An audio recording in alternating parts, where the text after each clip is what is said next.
Ok. Então, pode começar, né? Ok. Uhum. Tá. Então, boa tarde. Meu nome é Isabela, eu sou enfermeira na UTI Médica do HC, trabalho no HC já tem 4 anos. Sou especialista em UTI e eu vim falar para vocês hoje sobre um assunto que eu particularmente gosto muito, que é suporte básico e avançado de vida em cardiologia. Um assunto que é extremamente importante para nós, né, independente da nossa área de atuação. E, né, significa a emergência maior, né, na saúde, que é o atendimento a pacientes em parada cardiorrespiratória. As ações de suporte básico e avançado de vida, elas são baseadas nas diretrizes de RCP publicadas, né, desenvolvidas pela IUCOR. A IUCOR é uma instituição, é um comitê internacional formado por representantes das comissões de emergência de vários países, então representantes da AHA, que é a American Heart Association, representantes da Comissão Europeia, da Comissão Latino-Americana, da Austrália, enfim. E aí, a IUCOR, né, esse comitê, ele se reúne a cada 5 anos, desde os anos 90, para discutir as ações relacionadas ao atendimento de emergência, né, aos pacientes em RCP e emergência cardiovascular. E eles, desde 2000, eles publicam essas diretrizes a cada 5 anos, fazendo atualizações. E essas diretrizes são a base, são a referência, né, dos protocolos das instituições, não só do Brasil, mas no mundo todo. As últimas diretrizes que a gente tem são de 2015. Esse ano seria publicado, ou estar para ser publicado, uma nova diretriz, mas ainda não saiu nada. E no ano passado, eles fizeram algumas atualizações pontuais em algumas questões do manejo da PCR, e é baseado nisso que a gente que eu trouxe essa aula, essa diretriz. Então, as ações, né, de suporte básico e avançado de vida são ações para o manejo da parada cardiorrespiratória. A PCR é uma consequência de um ritmo cardíaco anormal, e aí o coração não consegue fazer essa atividade mecânica, né, de contração, relaxamento. Dessa forma, ele não consegue mais gerar fluxo sanguíneo e não consegue mais bombear sangue, né, para o cérebro, pulmões e demais órgãos. O suporte básico de vida, ele traz o manejo da parada tanto no ambiente intra-hospitalar quanto no ambiente extra-hospitalar. Extra-hospitalar porque eles trazem, né, que pessoas leigas também podem iniciar esse suporte básico de vida em paradas presenciadas, né, no local público, né? Então, eles trazem recomendações para esse caso também. Eu trouxe aqui só a cadeia de sobrevivência da parada no ambiente intra-hospitalar, que é o que está na nossa realidade, né? Então, nesse ambiente intra-hospitalar, essa cadeia, ela traz alguns elos que a gente tem que se atentar, né? Para fazer o atendimento dessa parada de forma eficaz, né, nesse ambiente. Então, primeiro é fazer a vigilância e a prevenção, né, de possíveis episódios de parada cardiorrespiratória, fazer o reconhecimento e acionar, aqui fala acionar serviço médico de emergência, mas no nosso caso é acionar os outros membros da equipe. A Adri falou alguma coisa, não está dando para ver a apresentação? Para ver, sim. Tá Porque ela tem que clicar. Estou vendo também. Tá dando para ver. Ela tem que procurar o slide. Em todos os rostinhos, tem um que tem um slide. Ah, tá. Obrigada.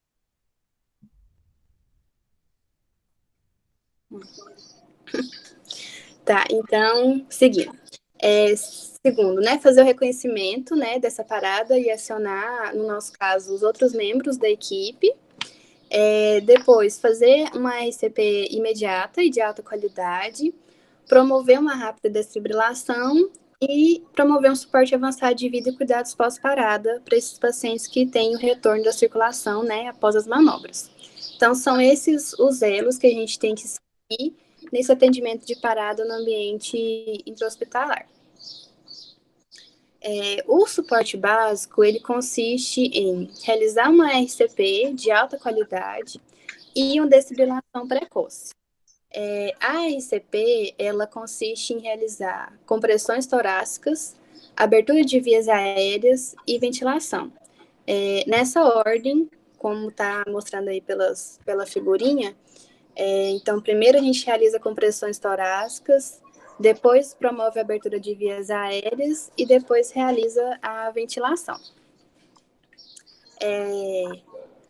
E aí, para a gente fazer essa RCP de alta qualidade, a gente tem que primeiro reconhecer essa PCR de forma imediata. Então, a gente primeiro vai avaliar a responsividade do paciente. Então, aquele paciente que não responde a nenhum estímulo, não responde a estímulo verbal, nem tátil, nem doloroso. Depois a gente vai avaliar a respiração desse paciente. Se ele está respirando normal, se ele não respira. E depois observar se esse paciente tem pulso.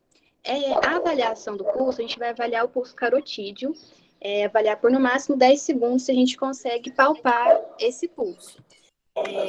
Uma observação importante é de que tem que se tentar avaliar respiração e pulso de forma conjunta para isso acontecer de uma forma mais rápida.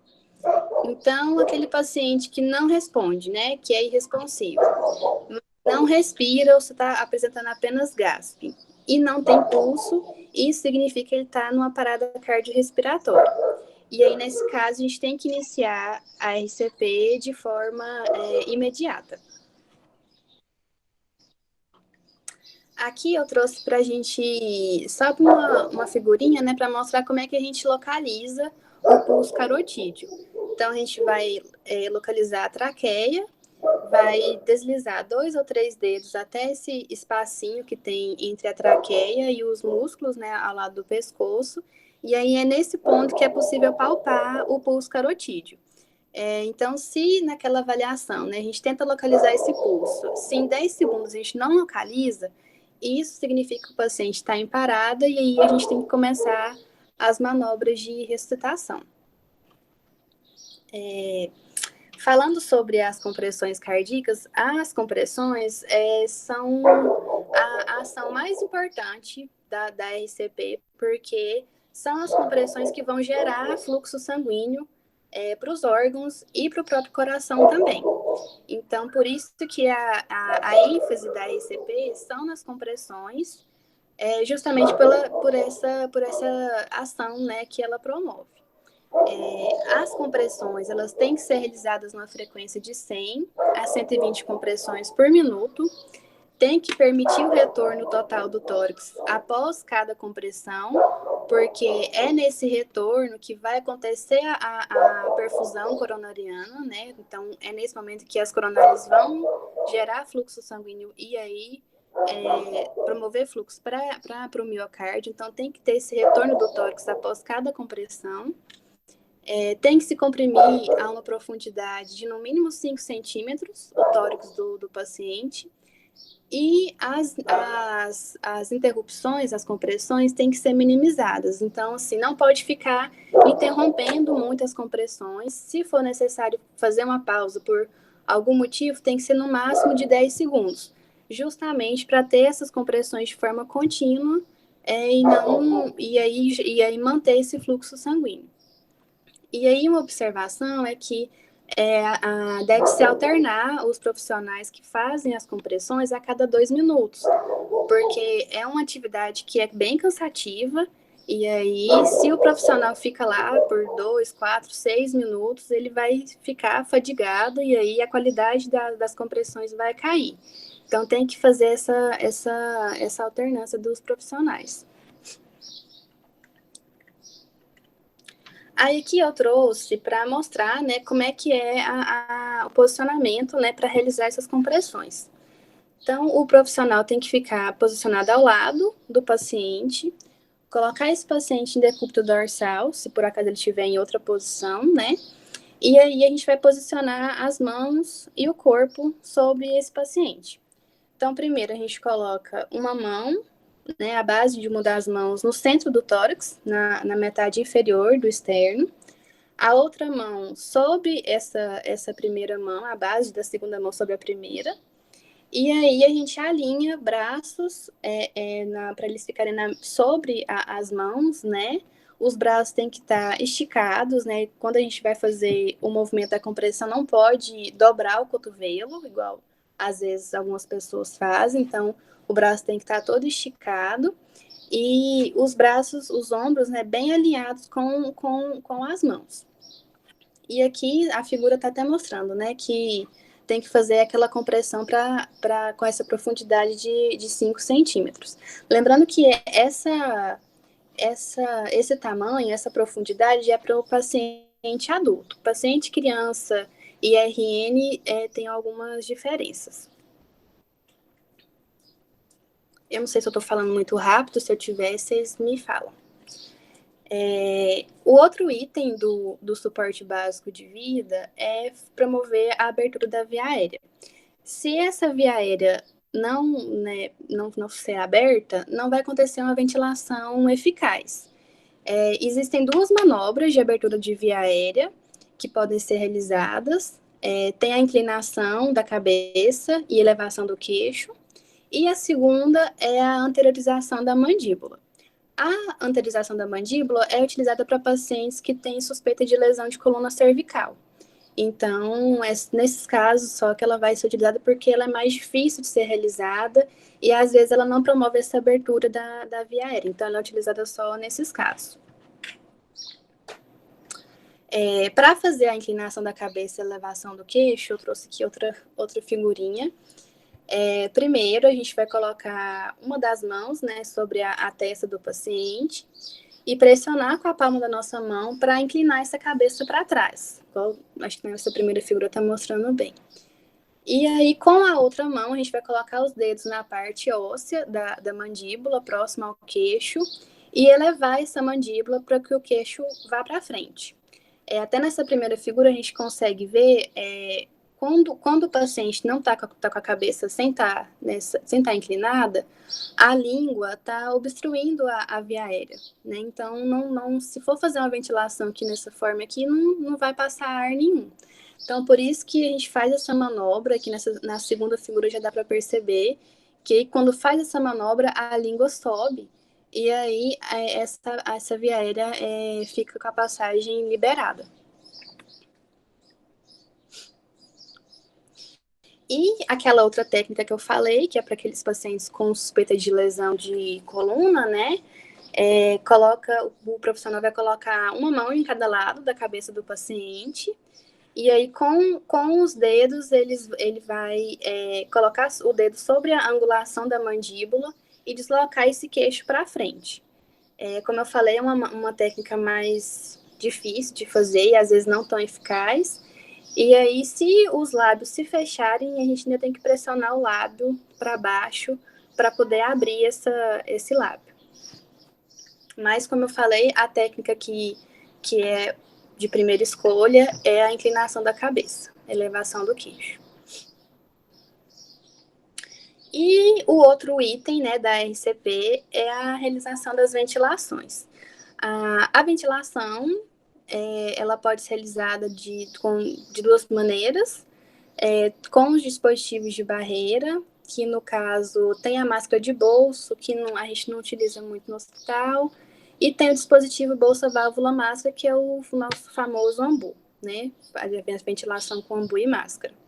E tem a opção de realizar essa ventilação com a via aérea avançada, que aí pode ser uma máscara laríngea, pode ser tubo laríngeo ou o tubo endotraqueal, que é o mais comum também na nossa realidade, né? A ventilação realizada com o ambu, né, com o dispositivo bolsa, válvula, máscara, ela é feita numa frequência de 30 compressões para 2 ventilações. Então, aquele paciente que a gente já está realizando as compressões cardíacas, quando completar 30 compressões, a gente faz 2 ventilações. e assim sucessivamente até completar 2 minutos, que corresponde a um ciclo de RCP. Essa ventilação é uma ventilação por segundo, e aí, depois de cada ventilação, a gente tem que observar a elevação visível do tórax do paciente, e aí, quando terminar essa ventilação, reiniciar as compressões em menos de 10 segundos, para manter aquela meta de minimizar as interrupções das compressões. Aí aqui eu trouxe a técnica da ventilação realizada com ambu. Eu vou passar para a figura que eu acho que fica melhor de visualizar. Então, primeiro, o profissional ele se posiciona atrás da cabeça do paciente, né? Coloca a máscara sobre a face do paciente, e aí com uma das mãos ele vai, utilizando o dedo indicador e o dedo polegar, ele vai fazer aquela técnica do C e do E, que o indicador fixa a máscara sobre a face do paciente, selando essa máscara, né, para não ter vazamento de escape de ar. E com os outros 3 dedos restantes, né, que vão formar o E, ele vai elevar essa mandíbula do paciente e ajudar a fixar também essa parte de baixo da máscara, né, para ter uma vedação completa. E aí, com a outra mão, apertar o ambu, tá? É uma técnica que também ela é difícil, assim, no sentido de que fazer tudo isso com uma mão só fica complicado, e aí requer muita prática também dos profissionais, né? O paciente, quando está em parada, fica com a cabeça pesada, então é difícil fazer essa fixação dessa máscara, levar a mandíbula. Então, por isso que eles até trazem que, se, né, tiver equipe para isso, se fazer a ventilação com 2 profissionais, fica uma ventilação mais eficaz, né? Então, uma pessoa só, ela faz essa fixação e elevação da mandíbula com as 2 mãos, igual tá nessa primeira figura aí, mostra bem. E aí, o outro profissional aperta o ambu.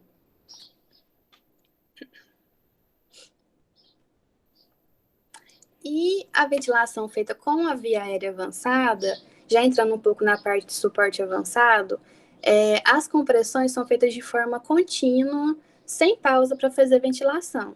Então, o profissional vai fazer as compressões de forma ininterrupta, e aí, a cada 6 segundos, fazer uma ventilação. Isso vai dar em média de 10 ventilações por minuto. Nesse caso, a gente já utiliza o oxigênio, né, a fonte de oxigênio a 100%.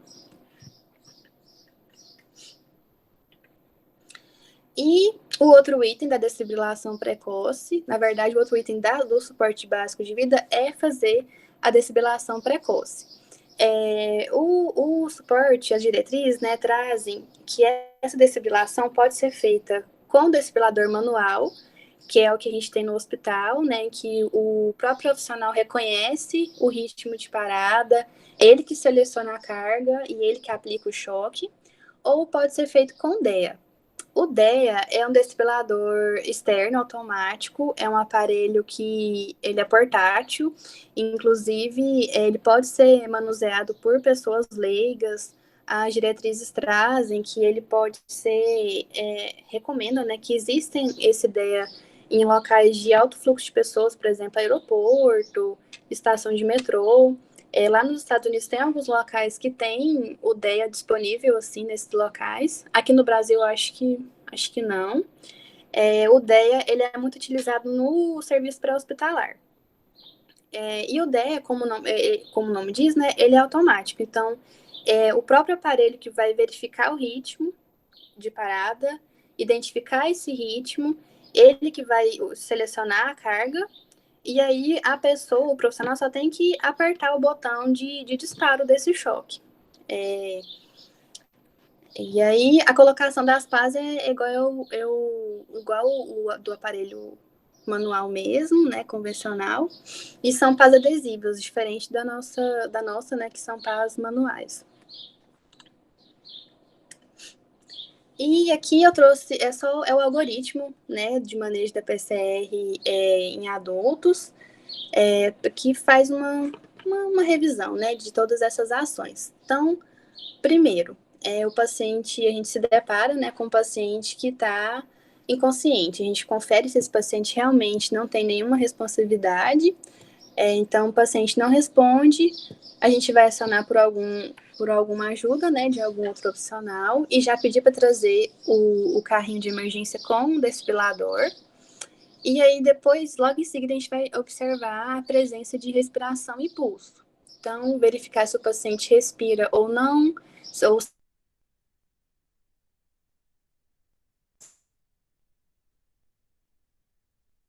ele está apresentando apenas gases. E a gente tem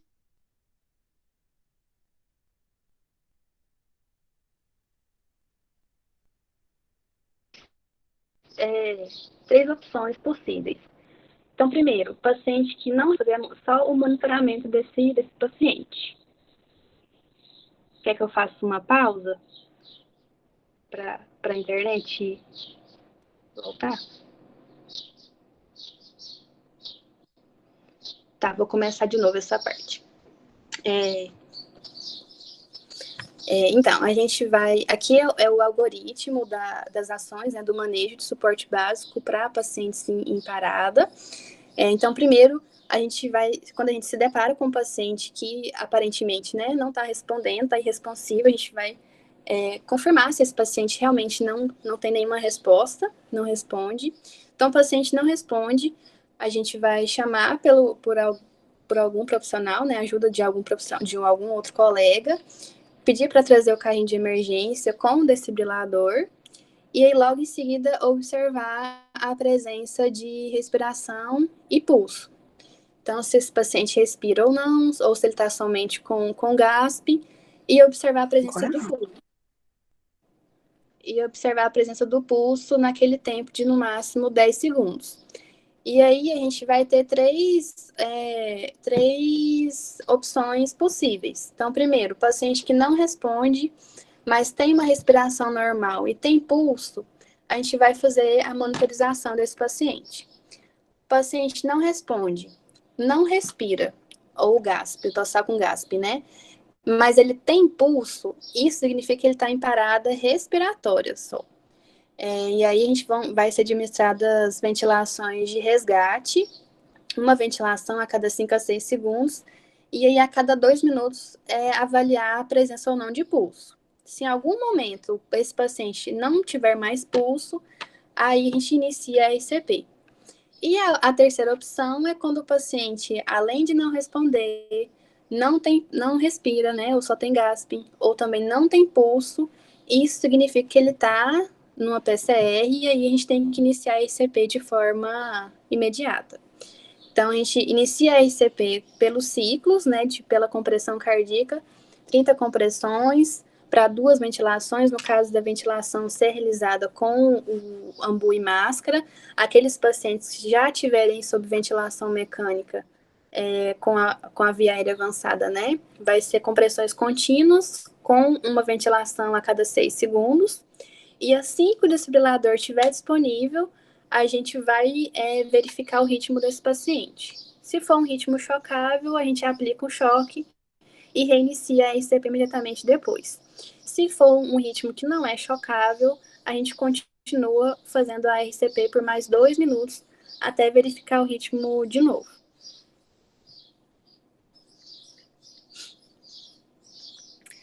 E agora entrando na parte de suporte avançado, o suporte avançado de vida ele inclui a obtenção, né, de uma via aérea avançada, a realização da desfibrilação manual, a administração de medicamentos vasopressores e o monitoramento da qualidade dessa RCP.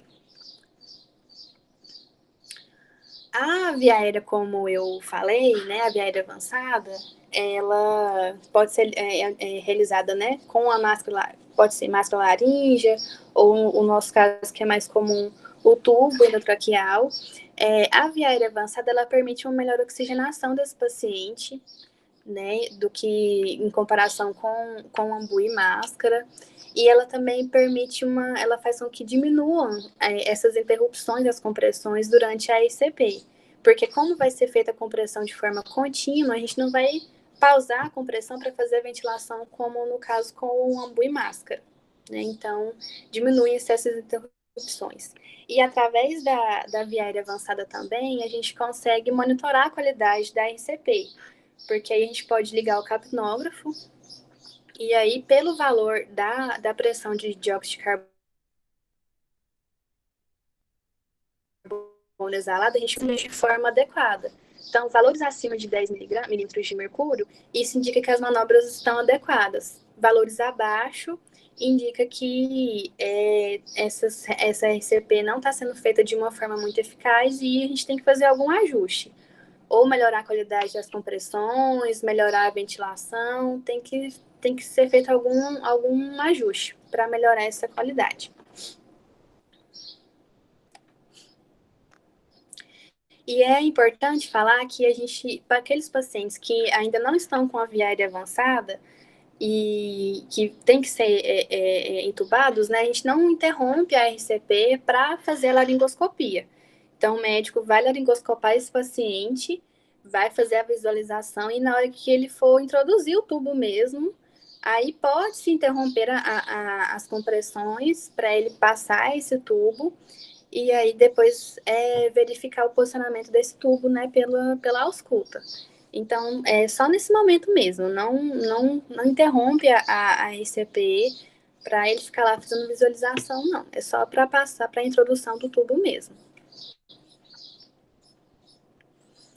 E a parte de desfibrilação manual, a desfibrilação, ela é feita, né, para aqueles ritmos de parada que são chocáveis. A desfibrilação, ela é importante, necessária, porque ela vai eliminar esses ritmos que são anormais, né? Então, a gente tem 2 ritmos chocáveis, que é a fibrilação ventricular e a taquicardia ventricular sem pulso, e tem os ritmos de parada não chocáveis, que é a sistolia e atividade elétrica sem pulso. Falando dos ritmos chocáveis, a fibrilação ventricular é aquele ritmo em que são geradas a energia, né? São geradas de vários pontos dos ventrículos, né? Em diferentes cargas. Então, essa energia ela não consegue gerar um ritmo normal para o coração ter a sua atividade mecânica e gerar fluxo sanguíneo. Então, a gente vai visualizar o traçado do elétron, né?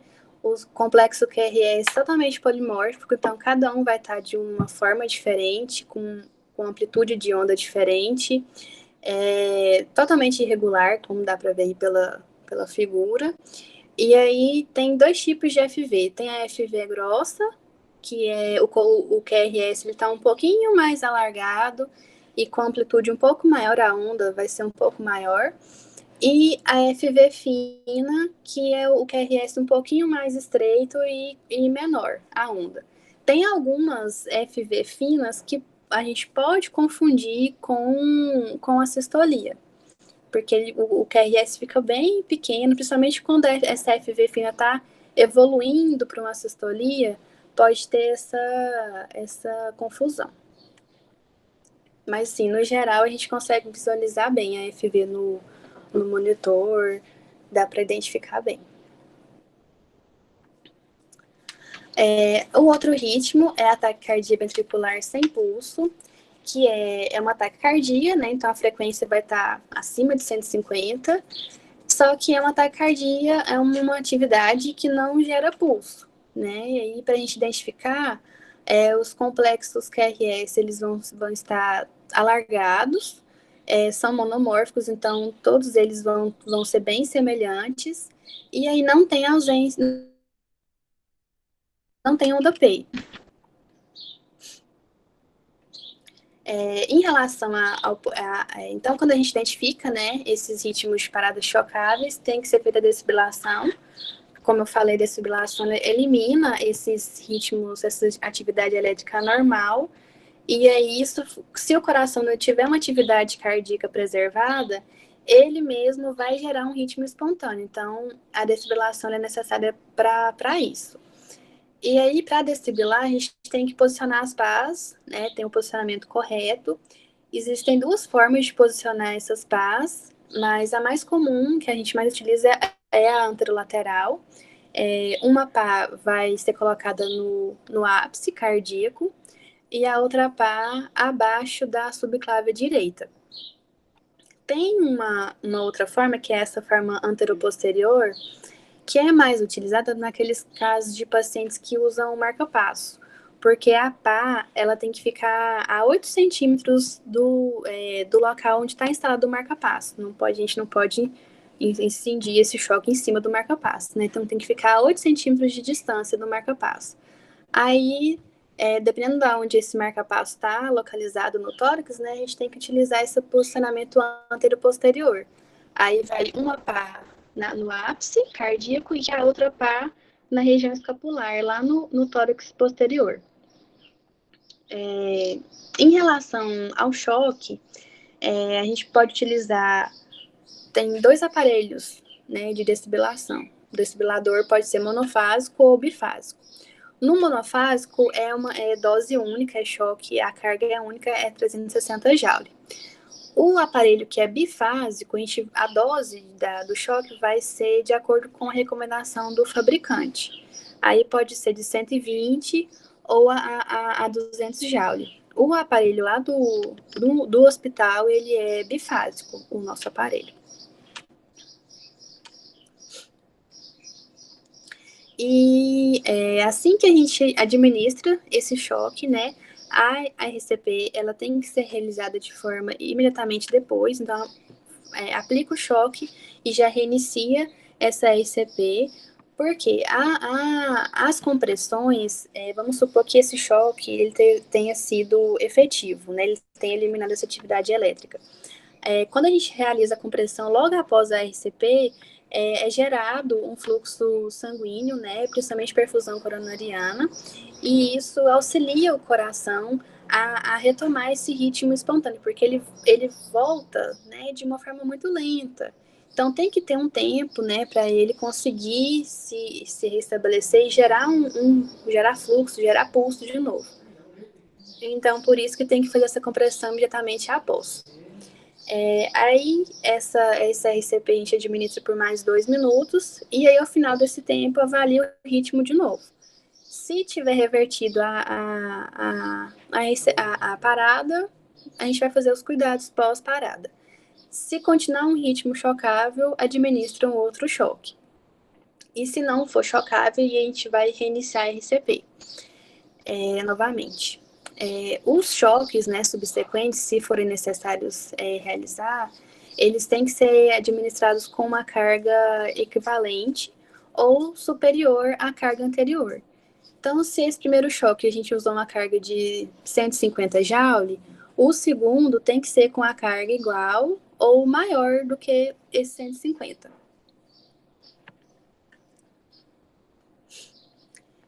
Aqui são os ritmos que não são chocáveis, né? O primeiro é a atividade elétrica sem pulso. A atividade elétrica sem pulso é um ritmo mais difícil de ser identificado, porque qualquer ritmo que o coração apresente que não gere pulso é uma atividade elétrica sem pulso. Então, até um ritmo sinusal que não tem pulso é um AESP. Então, por isso que fica mais difícil a gente identificar pelo traçado, né, do monitor esse tipo de ritmo. Então, são ritmos organizados ou semi-organizados, promovem um pulso, não tem pulso palpável. O complexo QRS, eles são uniformes, né, são bem semelhantes, e aí eles podem ser estreitos, pode ser largo, pode estar num ritmo, frequência rápida, lento, regular ou irregular. Então, por isso que é mais difícil de identificar esse ritmo olhando assim pelo traçado. Por isso que é fundamental a gente ter certeza de estar ou não palpando um pulso nesse momento, nesse ritmo. E o outro ritmo é a sistolia. A sistolia significa, é aquele ritmo, né, que o coração não tem nenhuma atividade elétrica mais, né? No eletro a gente vai ver só aquela linha plana. E esse ritmo significa que não está acontecendo mais nenhuma atividade cardíaca. Então, o coração está literalmente parado mesmo. E aí, a sistolia, geralmente, ela representa, né, o ritmo final de algumas paradas que iniciaram com outros ritmos, e o ritmo final mesmo do paciente estar evoluindo a óbito, né? Porque aí significa que tem que não tem uma atividade cardíaca, quase nenhuma mais atividade cardíaca. E uma observação que é importante é que quando a gente visualiza essa linha plana no monitor, a gente tem que ter certeza que isso se trata de uma sistolia. Porque às vezes é um eletrodo que soltou, é um cabo que soltou, ou é o monitor que está com algum defeito. Então a gente tem que fazer essa verificação antes de ter certeza de que se trata de uma sistolia mesmo. Em relação aos medicamentos que são utilizados na parada, né, os medicamentos vasopressores, a droga de escolha para qualquer tipo de PCR é a epinefrina, a adrenalina. A adrenalina é um vasoconstritor que vai promover, pela vasoconstrição, né, um aumento da pressão arterial, e isso, por sua vez, vai aumentar, né, pressão de perfusão cerebral, coronariana, enfim. A adrenalina, a dose dela que é administrada é 1 miligrama a cada 3 a 5 minutos, e é a droga de escolha, como eu falei. Outra droga que a gente pode utilizar é a amiodarona. A amiodarona, ela pode ser utilizada nos casos refratários de FV e ataque ventricular sem pulso.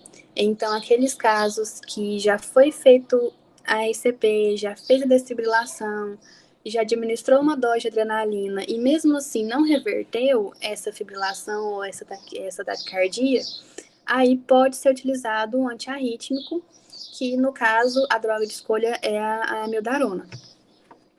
Aí a dose vai ser, a primeira dose a gente faz um bolo de 300 miligramas, e a segunda dose pode ser, e aí a segunda dose, se for necessária, é uma dose de 150 miligramas uma única vez. Então, a dose máxima de amiodarona que a gente pode fazer no paciente em parada é 450 miligramas. E a lidocaína, ela pode ser usada naqueles casos que a amiodarona não está disponível, né, no serviço. Aí a dose vai ser, a primeira, de 1 a 1,5 miligramas por quilo, e aí em seguida podem ser feitas de 0,5 a 0,75 miligramas por quilo, em intervalos de 5 a 10 minutos, até se obter a dose máxima, que é de 3 miligramas por quilo. E uma coisa que é importante, uma modificação que teve na atualização que eles fizeram no ano passado, é que a vasopressina, na verdade é de 2015 essa atualização, a vasopressina não é mais recomendada como droga vasopressora da parada. Então, antes, a vasopressina poderia ser utilizada de forma isolada ou em conjunto com a adrenalina. Mas eles verificaram a partir de estudos, né, a partir das evidências, de que não tem benefício utilizar a vasopressina nesses casos de parada. Então, ela foi retirada desse algoritmo de PCR. São as drogas que são preconizadas mesmo é a adrenalina, a amiodarona, como eu falei, né, nesses casos refratários, e se não tiver amiodarona, a lidocaína. Basicamente essas três. Em relação ainda aos medicamentos, uma coisa que é importante é que nos ritmos que não são chocáveis, então a sistolia e a ESP, a prioridade é fazer uma ECP de alta qualidade e administrar adrenalina o mais rápido possível. Agora, nos ritmos que são chocáveis, né, FV e TV sem pulso, a prioridade é promover uma ressuscitação de alta qualidade mais a desfibrilação precoce. A adrenalina a gente só vai administrar depois do segundo choque. Por que eles trazem isso? Porque se, por exemplo, fez o primeiro choque, se esse primeiro choque ele for eficaz, a gente só vai descobrir 2 minutos depois, porque, né, lembra, faz o primeiro choque, reinicia a RCP imediatamente depois e fica por 2 minutos para depois verificar o ritmo de novo. Então, se essa primeira desfibrilação tiver sido eficaz e a gente administrar a adrenalina nesse momento, a adrenalina ela pode reativar esse ritmo de FV ou TV ou gerar outras arritmias. E aí atrapalhar o coração a fazer essa retomada do ritmo espontâneo. Então, por isso que eles trazem que a adrenalina tem que ser administrada só depois do segundo choque, que é quando a gente vai verificar se o primeiro foi eficaz ou não, né? E se aí sim ela vai ser útil, vamos dizer assim, não vai trazer benefícios, porque aí depois do segundo choque ela pode, com a estimulação de fluxo sanguíneo, né, pela sua vasoconstrição, aí ela pode ser benéfica para o coração para ajudar ele a retomar esse ritmo. Aqui é um esquema que eu trouxe só para resumir essas manobras de RCP, né? Tanto nos pacientes paradas por FV e TV sem pulso, aí logo em seguida eu vou mostrar da sistolia. Então, o paciente que está parado em FV e TV sem pulso, a gente vai iniciar as manobras de suporte básico, que são as compressões associadas com as ventilações. Depois a gente vai avaliar o ritmo com o desfibrilador assim que ele estiver disponível. Se o ritmo for FV ou TV, administra o primeiro choque e reinicia a RCP imediatamente depois. 2 minutos depois, a gente vai verificar o ritmo novamente. Se continuar no ritmo chocável, a gente administra um segundo choque, reinicia a RCP. E aí, nesse ponto, a gente já pode administrar 1 miligrama de adrenalina, seguida de um flush, né, de 20 ml de soro fisiológico para lavar a via. E aí, permanecer por 2 minutos. Terminou esses 2 minutos, verifica ritmo novamente. Se for ritmo chocável ainda, administra um novo choque, reinicia a RCP, aí nesse caso já vai começar esse terceiro ciclo, né, de RCP, e aí nesse momento a gente pode administrar a amiodarona, né, aquele bolo de 300 miligramas de amiodarona, ou a lidocaína se não tiver disponível a amiodarona. E aí, terminado o segundo ciclo, novamente a gente verifica ritmo, se for chocável, administra um novo choque, reinicia a ICP e administra de novo mais 1 miligrama de adrenalina e assim sucessivamente.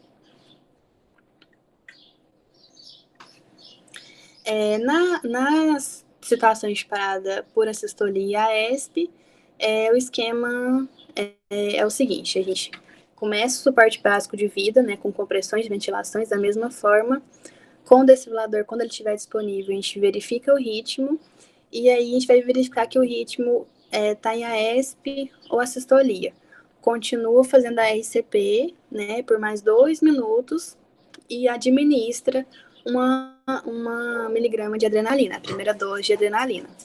Terminado esses 2 minutos, verifica ritmo novamente. Se continuar ritmo não chocável, continua, reinicia as compressões e administra uma nova ampola de adrenalina, uma nova dose de adrenalina. E assim segue, né, até o momento que se tiver retorno de circulação espontânea ou até o momento que se decidir interromper essas manobras. Aqui é só uma observação que eu falei, em cima da parte superior aí, que quando a gente verifica essa linha reta, né, no monitor, tem que verificar se os cabos estão conectados corretamente, se por um acaso precisar a gente aumentar o ganho, né, da onda lá no monitor, para confirmar essa sistolia mesmo. Aqui é um algoritmo, né, o algoritmo de suporte avançado, que é um resumo para poder a gente visualizar essas ações de forma mais clara, né? Então, a gente, né, identificou que o paciente está em parada, inicia a RCP, quando tiver disponível o desfibrilador, a gente faz a verificação do ritmo, se for um ritmo chocável, administra o choque, reinicia a RCP, logo em seguida, então RCP de forma contínua, monitorando essa qualidade dessa RCP por esses 2 minutos até verificar o ritmo novamente. E aí, juntamente com isso, fazendo terapia medicamentosa, obtendo via aérea avançada, caso não, esse paciente já não esteja com essa via aérea avançada. No momento que o paciente, se em algum momento o paciente tiver sinais de retorno da circulação espontânea, se a gente verificar um ritmo organizado no eletro, né? E pulso, isso significa que teve um retorno da circulação espontânea. Então, a gente pausa, né, as ações e aí vai fazer cuidados pós-parada. E aqui é basicamente a mesma coisa, é um outro algoritmo também para ficar mais fácil, né, essa visualização dessas ações. Mas é basicamente a mesma coisa. Durante todo o manejo desse paciente em parada, a gente tem que observar o profissional, ele tem que ficar atento à presença, né, de possíveis causas reversíveis de parada. Então, existem algumas situações que causam a PCR que, quando rapidamente identificadas, elas podem ser tratadas de forma eficaz e aí reverter essa parada. Essas causas, elas são conhecidas como 5Hs e 5Ts. Então, o H tem a hipovolemia, hipóxia, aqui o hidrogênio que é para representar a acidose, a hipotermia, hipo ou hipercalemia. A hipóxia e a hipovolemia, por exemplo, são as causas mais comuns de AESP. Então, quando ela é identificada de forma rápida, né, isso pode ser reversível. E os 5T tem ação por pneumotórax, tamponamento cardíaco, toxinas, trombose pulmonar e trombose coronária. Aqui eu trouxe algumas considerações da ressuscitação em pacientes com diagnóstico suspeita de COVID, por causa da situação, né, que estamos vivendo atualmente. As manobras de RCP são realizadas basicamente da mesma forma. O reconhecimento, a parte das compressões e tudo. Só que tem algumas considerações, algumas particularidades que a gente tem que levar em conta em relação à prevenção, né, da exposição dos profissionais aos aerosóis, no sentido de reduzir essa geração de aerosóis também. Então, nesses pacientes, a ressuscitação não deve ser iniciada até que a equipe seja totalmente paramentada, né? Todos que vão atuar, até todos estarem paramentados, não se pode iniciar essa ressuscitação, mesmo que isso atrase um pouco as manobras. Naqueles pacientes que não têm via aérea avançada, a gente tem que manter a máscara de oxigênio com o menor fluxo de oxigênio possível. Ele traz, as diretrizes trazem que vai de 6 a 10 litros por minuto no máximo, até realizar a intubação, né, orotraqueal. Evitar fazer a ventilação com ambu justamente por essa questão de reduzir a geração de aerosóis. Em pacientes que já estejam sob ventilação mecânica, eles têm que ser mantidos conectados ao ventilador, e aí a gente vai ajustar alguns parâmetros, colocar a FiO2 a 100% e estabelecer uma frequência respiratória de 10 a 12 incursões por minuto no ventilador. E para fazer a desfibrilação desses pacientes, a gente tem que não vai desconectar o ventilador. A gente vai colocar o ventilador em modo stand-by, clampear o tubo, né, com a pinça, desconectar o ventilador e administrar o choque. Aí administrou o choque, volta tudo. Conecta o ventilador, desclampeia o tubo e aí religa o ventilador. Então, aqueles pacientes, né, que tem essa parada revertida, que tem o retorno da circulação espontânea, eles têm que receber alguns cuidados pós-parada para evitar a ocorrência de novos episódios de parada e para ajudar esse paciente também a restabelecer a sua função hemodinâmica.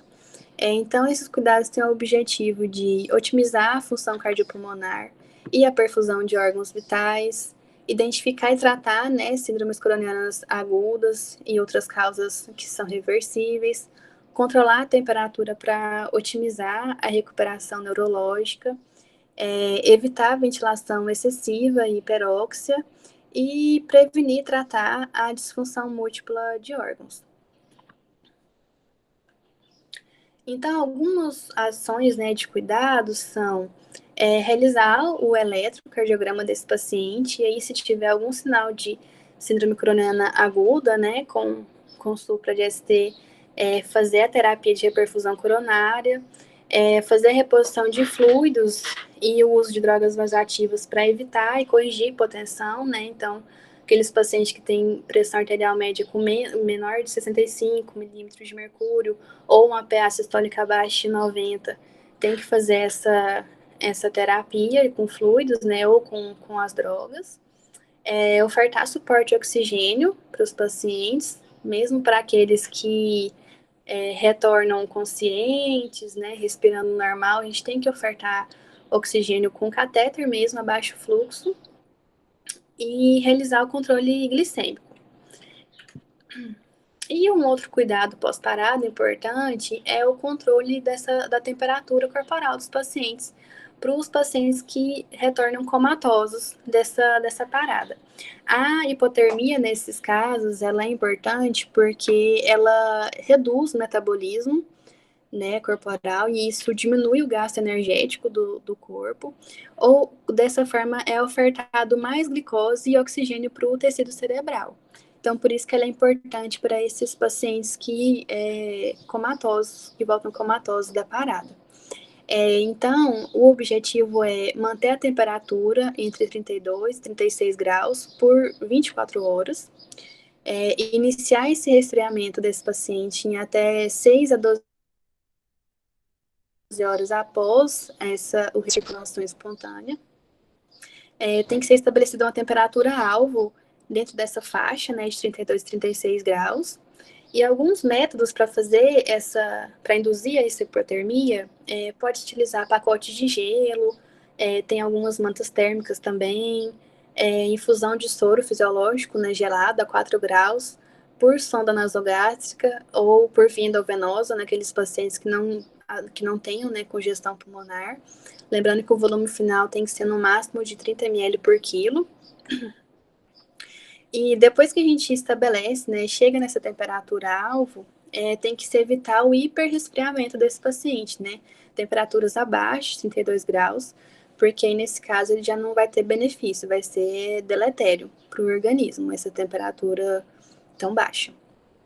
E após, né, esse período de 24 horas em hipotermia, o paciente ele vai passar por uma fase de reaquecimento. Então, essa temperatura vai ser o ganho, o paciente vai ser literalmente reaquecido mesmo, e esse ganho de temperatura ele tem que ser gradativo, né? Não pode de uma hora para outra retirar todos os métodos que estão deixando esse paciente hipotérmico, tirar de uma vez. Então, tem que ser de uma forma gradual. E após, né, essas 24 horas iniciais, em que o paciente já está reaquecido, tem que prevenir a ocorrência de febre depois desse período. Aqui eu trouxe só para finalizar, falando sobre o encerramento dos esforços de excitação, né? Então, aqueles pacientes, não existe um tempo pré-determinado, definido, né, de quando que se deve interromper essas manobras de excitação. É uma decisão que é médica, né? Então, o médico que está assistindo a parada naquele momento, ele que vai decidir quanto é esse encerramento. E aí são considerados alguns fatores, né, para ajudar nessa decisão, que é o tempo, né, do colapso ao início das manobras de RCP, o tempo do colapso à primeira tentativa de desfibrilação, as doenças pré-existentes desse paciente, como é que esse paciente estava preparada, né, estado hemodinâmico, como é que estava a parte ventilatória dele, né, como é que estava o nível de consciência, enfim. Qual foi o ritmo de parada inicial desse paciente, né? Se ele tiver parada em assistolia, por exemplo, isso já indica um mau prognóstico. E como é que foi a resposta, né, desse paciente às medidas de ressuscitação ao longo das manobras? Se em algum momento teve algum ritmo mais favorável, né? Por exemplo, ritmo chocável, se em algum momento apresentou algum pulso, enfim. E aqui estão as referências que eu utilizei, né, para a aula. E é isso. Obrigada pela participação de todos. Se alguém tiver alguma dúvida ou fazer alguma consideração, pode ficar à vontade.